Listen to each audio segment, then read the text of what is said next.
Bertemu kembali dalam Realiti Rakyat awal ni pagi. Kita nak bercakap mengenai dengan populariti podcast kerana kita bermaklum sejak Perintah Kawalan Pergerakan dikuatkuasakan pada 18 Mac lalu, macam-macam yang orang kita buat. Ada yang buat video menari dan sebagainya, tetapi ada juga yang melakukan podcast. Podcast ni bahasa mudahnya dia macam radio tapi dia audio yang kita boleh dengar secara berjadual, dan popularitinya semakin lama semakin meningkat. Lebih ramai orang mula mempunyai podcast mereka tersendiri. Dan untuk bercakap mengenai populariti podcast ini, kita ada salah seorang yang ada podcast dia sendiri. Kita bersama dengan Keno Azman, pengacara Shortcast That 20 Show. Selamat datang, selamat pagi Keno. Selamat pagi. Thank you for having me here. Okey, first of all, pertama sekali, macam mana boleh terfikir nak buat podcast ni? Okey, pertama sekali sebab saya ni memang kuat bercakap. I'm also Obviously. nampak sangat kan, sebelum roll pun kita dah bercakap daripada tadi. So saya buat radio dah setahun setengah. Tapi interviews di radio ni dia ada limitations dia lah. You know, time constraint. Mungkin setiap interview tu maksimum dalam 5 minit atau 10 minit kan. Jadi saya rasa I need to talk more. Saya nak ada in-depth conversation dengan orang. Sebab podcast, that's what it's all about. Conversations. Dia kita berbual santai-santai. Ada yang setengah jam, ada yang 2 jam punya podcast. Dia bergantung pada podcaster. So that's why saya terfikir, you know what? Kita buat satu podcast pasal millennial ni. Bolehlah bercakap lama sikit daripada radio je, timing kan. Apa bezanya macam buat podcast dengan radio? Sebab kita tu pun dengar juga radio. Kita dengar orang bercakap di radio. Di podcast juga kita mendengar juga orang berbual, bercakap. Apa bezanya? Beza dan juga kelebihan dia berbanding radio. Pada saya, podcast ni lagi menarik sebab conversation tu, dia mungkin boleh mula satu topik, tapi nanti cakap je pasal apa-apa, the conversation will constantly go on. Let's say podcast saya, nama dia That 20 Show ya. So, we talk about segala masalah yang orang dalam 20-an lalui. Masalah cinta ke, masalah kejaya ke. Macam dia lah. Hakim. Dua-dua Tapi saya rasa you bercakap pasal diri you masalah cinta kejaya. 40% betul. Itu yang saya rasa kena buat ni. Mungkin ramai kat luar sana pun ada rasa benda yang sama kan. So dia mungkin boleh start pasal you ada masalah cinta tak? Kalau kat radio maybe konteks tu dia agak limited. Tapi di podcast tu kan daripada cinta kejaya pasal kawan-kawan, pasal masalah personal, macam-macam, and you can just go on dengan guest-guest bergantung pada content pada setiap episod lah. Jadi kalau podcast ni macam mana kita nak daripada hobi tu kita boleh komersialkan dia supaya kita boleh jana pendapatan? Ialah sekarang PKP, COVID-19, ekonomi tengah teruk, pengangguran jumlah dekat 800,000 orang. So macam mana kita boleh komersialkan benda itu supaya sekurang-kurangnya kalau tak jadi pendapatan utama, dia jadi pendapatan sampingan kita? Sebenarnya podcast kan sekarang macam-macam platform. Mungkin dulu podcast hanya besar dekat negara-negara barat, for example, kan, macam Amerika Syarikat. Tapi sekarang di Malaysia, I think in the past few years, podcast dah picking up di Malaysia. Orang dah semakin support, nak dengar. Sebab the best part about podcast ni, kita drive boleh dengar juga. Kita pasang je setengah jam. Tak payah, yelah kalau kita pasang video dalam kita membahayakan diri kita. Kalau dengar podcast je, it's fully audio, for example. And macam-macam platform boleh letak di YouTube, ada streaming platforms. Even Astro pun ada kita punya Shortcast. Yes, so show saya pun berada di Shortcast. So I think first thing, of course kita sekarang ni we're all struggling lah dengan job market is very bad at the moment kan. But to me buat podcast ni first thing jangan fikir pasal nak jana pendapatan. That's the first mindset. It's not about money yet. Think about topik yang you nak buat. Because kalau you tak believe in the topics yang you bawa, orang pun impact tu tak sampai. So I think that's the first. And then find the right platform. InsyaAllah kalau listenership semakin meningkat, dan adalah possibility untuk you dapat pendapatan daripada podcast. Ruang-ruang advertisement juga akan masuk. Kenu, satu lagi. Bila kita bercakap mengenai podcast, kita akan fikir iPod, broadcast, dalam bentuk audio. Tapi seperti visual kita paparkan sekarang ni, this is your podcast, that 20 show. Tapi dalam bentuk video. Betul. How come boleh jadi macam ini? Okay, that's the beauty of podcast. Dia either boleh buat audio, visual, ataupun audio and visual. Because I think sekarang ni ialah sesetengah orang, diorang nak keluarkan konten, tapi malu nak tunjuk muka. Macam nak jadi YouTuber, tapi segan lah. So kita buat audio je. Yang mana macam saya ni, saya tak kisah. Orang nak tengok muka tak apa, nak dengar audio pun tak apa. So saya buat dua-dua. Also macam apa yang dipaparkan ni, saya buat Zoom call dengan tetamu-tetamu saya sebab masa PKP, mana boleh berjumpa. Platform tu berbagai kan? Betul. And senang sikit. Tak payah nak, kita jumpa kat sini. It's easy. Jadi sebenarnya tetamu daripada ruang tamu ke, dekat dapur ke, anywhere you are, ikut keselesaan masing-masing, boleh buat podcast. Okey. Kalau podcast ni kita tengok ramai dia makin booming kan. Ramai orang dah mula ada dia own channel kat podcast sebab dia boleh tentukan kita nak cakap pasal apa. Kalau you minat bola, you cakap pasal bola saja sepanjang masa dalam podcast tu.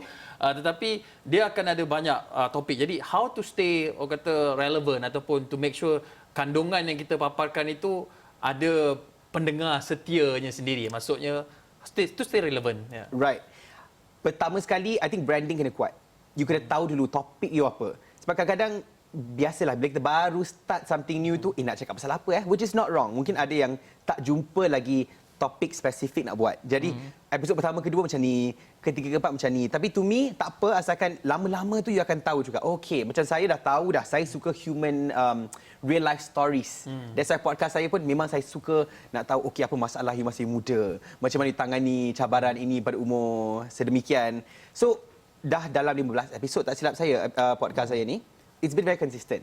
So I think cari je topik yang you suka. Itu yang paling penting. Sebab kalau tak suka, sustainability tak ada.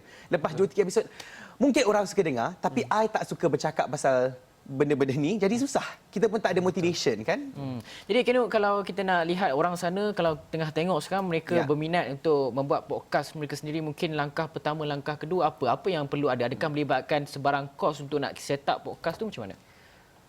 Tak payah kos yang tinggi pun tak apa. Sebenarnya guna phone pun boleh. Banyak podcasters yang baru-baru ni, diorang connectkan headphone pada phone, record je audio. Mungkin audio taklah power macam studio punya audio. But the content can still go out juga. Dan macam saya cakap tadi, platform macam-macam yang letak. YouTube, streaming platforms. And it's free sebenarnya, especially YouTube lah. You can just put mungkin muka you poster, kan? Tapi audio dekat audio tu ada kan? At least tak adalah. Kalau you tak nak video, at least gambar tu ada and audio tu berjalan. Tak kisah kalau audio tu taklah A+ sangat pun, asalkan ada mikrofon, tak seberapa mahal pun tak apa, jalankan saja. Dan satu lagi, kalau kita lihat setiap media ni dia ada kelebihan dia. TV dia dia punya kekuatannya kepada visualnya, radio kekuatannya kepada lagu ke dia punya penyampai ke pelbagai kan. Jadi podcast ni kekuatan untuk memastikan bahawa pendengar setia itu kita dapat itu macam mana kita nak pastikan dia, sebab selalu kita dengar di yang viral pelbagai semua tu semua dia bukan konten-konten video. Yang viral untuk audio pun cuma politik yang kontroversi skandal tu kan. So macam mana podcast ni? Podcast ni macam-macam topik tau. Kalau kita go through katalog podcast, kadang-kadang ada macam kisah kahwin saya, atau macam it could be a topic as simple as aku benci kerja, you know. Every episode dia akan ada guest yang cakap pasal aku tak sukalah kerja aku ni, macam mana aku nak quit my job, macam mana nak beritahu bos aku. Macam-macam topik dia, berjuta-juta kalau you pergi streaming platform. Dia boleh jadi diary audio. Betul. That is a perfect way of describing podcast. Diary audio, anything. Dia bukan tertumpu specifically kepada isu yang orang kata serious issues. It could be anything. It could be rambut saya, macam mana saya nak gayakan. Tapi secara audio, you know, then dia kata okay, so step by step. It's just like YouTube tapi in an audio form. Jadi, I think pendengar kena berimajinasi. Kena dengan berimajinasi, betul. Jadi cara penyampaiannya macam mana kekuatan untuk penyampai podcast ni? Apa perkara-perkara suaranya ke ataupun penegasan pada setiap ayat tu ke macam mana? Pada saya, a good podcast datang daripada podcaster yang diorang cakap santai macam kita borak macam ni. Dia kena conversational. Because listeners diorang suka relate kepada podcaster ke, host ke, baca berita ke. Betul. Kalau you rasa, because ini kita bukan buat iklan, bukan macam, okay, hari ini kita nak cakap pasal itu, kita dengar iklan lah. Podcast, dia conversation. Siapa-siapa, either you ada guest atau you buat solo, dia kena rasa macam, okay, dia one-on-one. You know, podcaster cakap dengan listener tu directly. Lagi sampai tu, lagi diorang akan suka podcast. Sekarang ni sambutan untuk The 20th Show ni, reaksi penonton, pendengar macam mana? Bukan penonton lah, pendengar macam mana? Penonton juga dan pendengar sebenarnya kan, dua-dua kan. Alhamdulillah semakin baik. Sebab saya start sebenarnya sebelum PKP bermula. 2 minggu sebelum saya buat first episode. Sempat buat physical interview dengan Uyaina Arshad, seorang host. Tiba-tiba PKP. So tu yang kita start buat Zoom calls. So saya ingatkan, alamak, mungkin sebab kita buat Zoom audio tak seberapa bagus daripada buat di studio. Maybe support kurang. Tapi Alhamdulillah, picking up. Masa PKP dapat DM, dapat komen. Orang yang tak follow saya through radio, dia kata, I dengar podcast you lah. I suka, I boleh relate. Sebab story-story dalam podcast saya ni, dia gila tau. Kadang-kadang macam, sebab saya ada selebriti datang. Macam Maya Karin, dia ceritakan dulu masa awal 2000, dia pernah ambil job yang mungkin selection filem tu tak seberapa bagus. Jadi after a while dia kata 2 tahun lepas tu tak dapat job. So mungkin orang yang sedang menganggur sekarang ni rasa macam Maya Karin pun pernah went through the same thing. So lagi dia orang rasa boleh connect macam tu. So alhamdulillah the episode listenership pun dah semakin naik so far. Okey, kalau kita nak bercakap mengenai podcast ni takut tak habis, tak cukup masa lagi kan. Tapi kita boleh sambung perbualan ni dalam sesi podcast. Dia tak ada limit waktu terpulang. Okey, dan bercakap mengenai podcast ini juga, kami Astro melalui Astro Radio juga mempunyai aplikasi Shock, iaitu aplikasi hiburan dan juga gaya hidup. Shockcast. Shockcast nama dia. Semua kandungan, ada artikel, ada video, ada kandungan podcast macam yang Keanu punya. Dengar radio pun boleh. That 20 Show pun dalam Shockcast juga. Yep. Jadi anda juga boleh pergi muat turun aplikasi Shock. Ni boleh ada 25 rangkaian jenama radio di serata Malaysia boleh dengar Shockcast. Tapi kalau nak tengok muka Keanu boleh pergi kepada YouTube That 20 Show. Jangan salah Google Keanu Reeves pula. Ini lain. Ini versi Melayu, versi Malaysia. Keanu Azman pun tak kurang juga. Kan? Kita pun tengok. Okey, podcast lagi rasanya kan. Okey. Baik, sekian saja Warna Pagi segmen Realiti Rakyat bersama saya Hakim Rahman. Saya Hafizah Zaman. Terima kasih kepada Keanu Azman kerana bersama kami. Assalamualaikum, salam sejahtera.